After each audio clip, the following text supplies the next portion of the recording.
Jail Road police station. फिर्यादीचे नाव तौफिक जावीद बागवान, वय वर्ष 33, राहता मुक्तेश्वर नगर, मित्रनगर, शळगी, सोलापूर। आरोपीचे नाव इम्रान शेख, समीर शेख, गुड्डू शेख, सर्वजण राहता रामवाडी, सोलापूर। अरबाज पूर्ण नाव माहीत नाही, राहता मित्रनगर, शळगी। वसीम शेख घोंगडे वस्ती, सोलापूर व इतर 5 ते 6 जण अनोळखी लोक, नाव पत्ता माहीत नाही।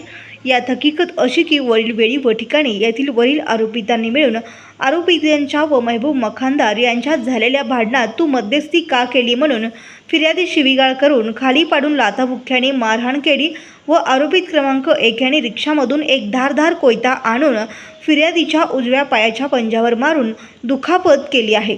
तुला बघून घेतो अशी धमकी देखील दिली आहे, म्हणून तपास पोसई ढेरे हे करीत आहेत।